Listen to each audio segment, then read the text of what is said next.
Once upon a time, in a small town nestled between hills and rivers, there lived a young girl named Mia. Mia was smart, curious, and full of dreams.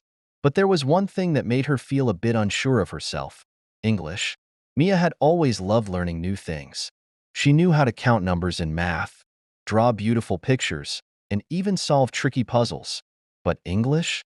That was another story. The words seemed to twist and turn, and the sentences never quite made sense.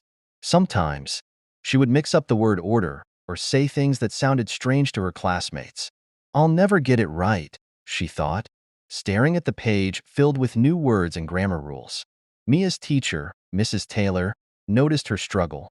One sunny afternoon, after the bell rang and everyone was packing up to go home, Mrs. Taylor approached Mia with a warm smile.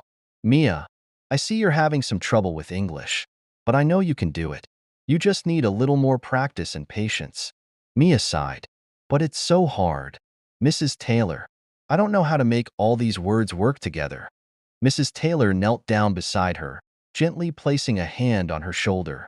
"You know, Mia, when I first learned to speak English, I struggled too. It's okay to make mistakes. Every mistake is a step closer to getting it right. You don't have to be perfect, just keep trying."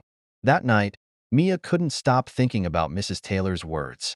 Maybe learning English wasn't about being perfect. Maybe it was about trying again and again. The next day, Mia decided to take a different approach. She started reading short stories out loud. At first, the words felt heavy in her mouth, but she didn't give up.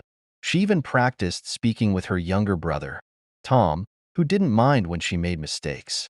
Sometimes, Tom would giggle when Mia said something funny, but it made her laugh too. And laughter, Mia realized, made everything feel a little easier. Little by little, she started to notice changes. The words didn't feel so strange anymore. She could speak in longer sentences without getting stuck. And when she listened to English songs, she could understand more of the lyrics than she had before. One day, Mia had a chance to show her progress. It was the school talent show, and she was nervous about reading a poem she had written in English. She stood backstage, holding the paper tightly in her hands. What if she messed up? What if she forgot a word? But when the moment came, Mia stepped up to the microphone. She took a deep breath, smiled, and began reading her poem. Her voice trembled a little at first, but then she found her rhythm. The words flowed out, clear and confident. And when she finished, the audience clapped. Mia beamed with pride. She had done it. Not perfectly, but she had done it. Later, Mrs. Taylor came up to her and said, "You were wonderful, Mia. See? You've come so far." Mia grinned. "I guess learning English isn't so scary after all." And from that day on, Mia wasn't afraid of making mistakes.